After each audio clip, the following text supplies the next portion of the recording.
I still remember the day I packed my bags for the elite military training camp. My hands were shaking, not out of fear of the brutal drills, but because I was leaving behind the only person I thought was my universe, my fiancé, Ethan. Ethan and I had been together for 4 years. He was struggling to establish his architectural business, drowning in debts, and constantly stressed about the mounting house rent and bills. Every night, I watched him bury his face in his hands, defeated. That's when I made a choice that shocked everyone. I decided to join the army. It wasn't just my dream. It was a desperate move to become his rock.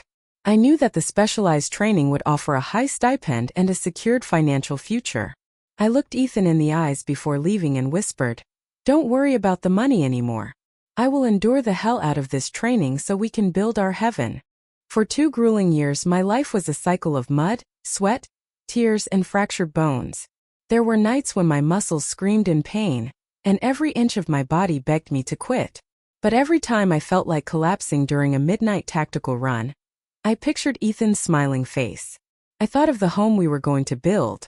Every single month, without fail, I transferred 80% of my hard-earned military stipend directly into his bank account. I paid the rent, the electricity bills, his car insurance, and even cleared a major chunk of his business debt. I survived on the bare minimum, wearing worn-out boots and eating basic mess food, just to make sure he never had to worry about a single penny. During my 2nd year, things started changing. Ethan's phone calls became shorter. His excuses grew longer. "I'm too tired from work, Chloe," or "the connection is bad, I'll call you next week."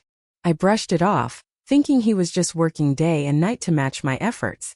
My batchmate in the academy, a brilliant and disciplined senior lieutenant named Marcus, noticed my sudden mood drops.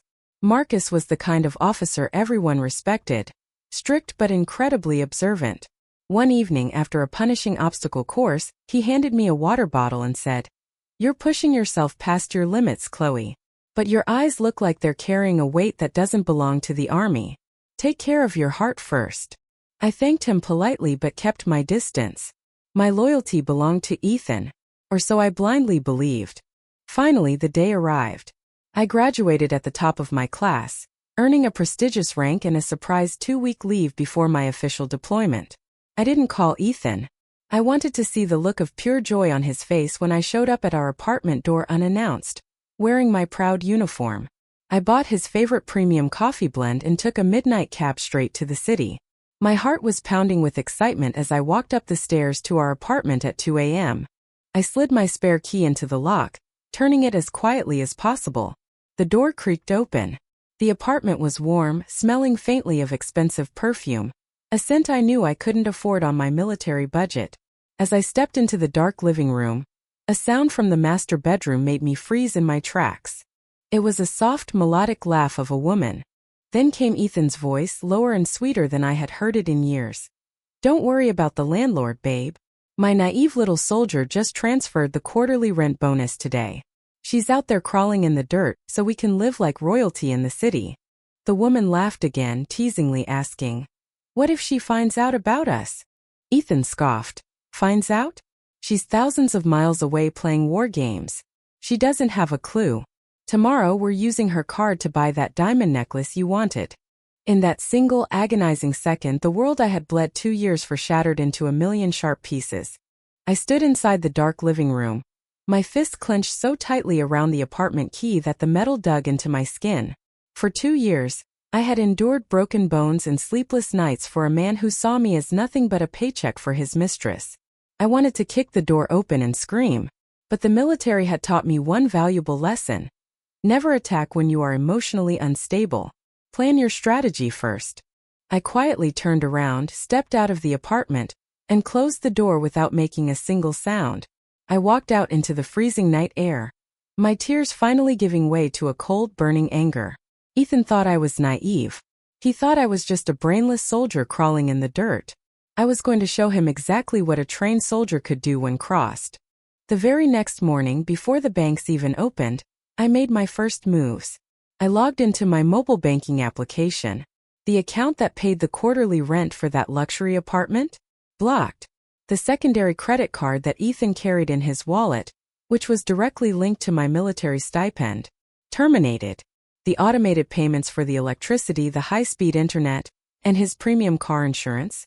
All canceled. I wiped my hands clean of every single financial tie.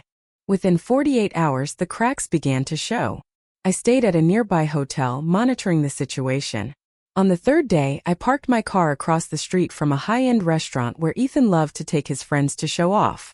Through the glass window, I watched him hand over my old credit card to the waiter. A few minutes later, the waiter returned, shaking his head. The card was declined. Ethan's face turned bright red as he fumbled through his wallet, trying to explain himself while his friends stared in embarrassment. He had to leave his expensive watch as security just to walk out of the door. But that was just the beginning. The real storm hit him at home. Since the quarterly rent payment had failed, the landlord, a no-nonsense man who only cared about his money, wasted no time. He sent a formal eviction notice giving Ethan exactly 48 hours to clear the dues or vacate the premises. My phone started ringing uncontrollably. It was Ethan. I let it ring 20 times before I finally picked up, keeping my voice completely flat and emotionless. He didn't even say hello. He just started screaming, "Chloe, what the hell is wrong with your bank? My card got declined in front of my clients, and the landlord just threatened to throw my stuff on the street. Fix this mess right now and transfer the money." I took a deep breath, smiled coldly into the phone and said, "I am right outside the apartment, Ethan. Open the door, and let's talk about your mess face to face." I walked up the stairs, and the moment he opened the door, his furious expression turned into shock. He hadn't expected to see me in my full uniform, looking stronger than ever. Behind him, standing nervously in the living room, was the same girl from that night. "Chloe, you're back. Why didn't you tell me?" Ethan stammered, trying to block my view of the girl. "Look, about the money." "Save it, Ethan," I interrupted, stepping past him into the room. I looked at the girl, then back at him. "I came back 3 nights ago. I stood right outside that bedroom door and heard every single word you said. I heard how you called me a naive little soldier who crawls in the dirt just so you two can live like royalty." Ethan's face drained of all color. He began to tremble, realizing that his entire golden empire had just collapsed. "Chloe, please, it's not what it looks like. She's just a friend, I swear. I was just stressed." "You're not stressed anymore, Ethan," I said, dropping my room key on the table. "Because as of today, you are completely on your own. No more bills paid, no more rent, no more luxury. Enjoy your new life." I turned around and walked away, leaving him screaming my name in the hallway, begging for forgiveness. I didn't look back. As I walked down the street, leaving Ethan's desperate shouts behind, a strange sense of freedom washed over me. The pain was still there, heavy and sharp, but the military had taught me to channel my weakness into fuel. I packed my few remaining belongings from the hotel and caught the earliest transport back to the advanced training base, cutting my 2-week leave short. Returning to the base felt like entering a different world. The familiar sounds of marching boots, distant shouting, and the heavy thud of obstacle courses grounded me. I threw myself into the training with a fierce, almost terrifying intensity. I was the first one on the field at 4 a.m., and the last one to leave the firing range at midnight. I pushed my body to its absolute limits, trying to drown out the echo of Ethan's betrayal. One rainy afternoon, during a highly challenging tactical navigation drill in the dense forest, my foot caught on a hidden root. I went down hard, my knee twisting painfully beneath me. I sat in the mud, gasping for air, cursing my own weakness. Suddenly, a large, gloved hand appeared in front of my face. I looked up to see Senior Lieutenant Marcus standing over me, drenched in the heavy downpour. His expression was stern, but his eyes held a deep warmth. "Get up, Chloe," Marcus said, his voice cutting through the sound of the rain. "A setback on the field is just data for your next victory.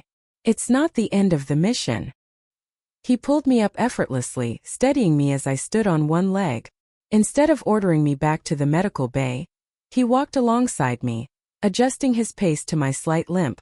As we marched back toward the barracks, he spoke quietly, without his usual commanding tone.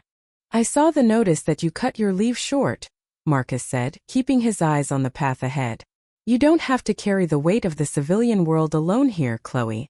The Army is a brotherhood. If someone broke your trust out there, Remember that the people standing next to you right now would take a bullet for you. For the first time in weeks, the tight knot in my chest loosened. I looked at Marcus, his disciplined stance, his unwavering focus, and the genuine respect he had shown me since day one. He didn't see me as a paycheck or a naive girl crawling in the dirt. He saw me as a warrior and equal. Over the next few months, Marcus became my anchor. He spent extra hours helping me refine my tactical strategies, pushing me to qualify for the elite officer program. Every time I felt the sting of the past, his steady presence reminded me of what real loyalty looked like. Slowly, the professional respect between us began to shift into something much deeper. I realized that true strength wasn't just about enduring a betrayal. It was about being brave enough to trust the right person again. Months flew by, and the elite officer selection list was finally posted on the main academy board. My name was right at the top, immediately followed by Senior Lieutenant Marcus. We had both been selected for the highest-ranking positions in the new regional command unit. The graduation ceremony was grand, filled with high-ranking military officials, family members, and distinguished guests. I stood proud in my spotless dress uniform, a sharp contrast to the broken girl who had walked out of that dark apartment months ago. As the ceremony ended and the crowds began to mingle, I noticed a commotion near the security gates. A man in rumpled, dusty clothes was desperately pleading with the guards, trying to show them an old identification card. It was Ethan. His business had completely collapsed without my financial backing. His luxury apartment was gone, and his face looked gaunt and exhausted. He had somehow tracked my graduation date, hoping to make one last desperate plea. When he caught sight of me walking toward the gates, his eyes lit up with a spark of hope. "Chloe! Thank God!" he shouted, straining against the security barrier. "Please just hear me out. I lost everything. That girl left me the moment the money ran out. I made a terrible mistake, Chloe. I know you still love me. We can start over, please." I stopped a few feet away from him. I didn't feel anger, nor did I feel revenge. Looking at him, I felt absolutely nothing. "You're wrong, Ethan," I said, my voice carrying the calm authority of a commanding officer. "The naive girl who used to pay for your life died the night she stood outside your bedroom door. The woman standing in front of you now doesn't belong to your world anymore." Before he could say another word, Marcus stepped up beside me, his tall frame instantly casting a shadow over Ethan. Marcus looked down at him with cold indifference, then gently placed his hand on the small of my back, guiding me away. "Let's go, Captain Chloe," Marcus said softly, a proud smile forming on his face. "Our team is waiting to celebrate." I turned my back on Ethan for the very last time, walking shoulder to shoulder with Marcus toward a bright, secure future we had built on mutual respect and true loyalty. Ethan's desperate cries faded into the background, completely drowned out by the thunderous applause of the academy.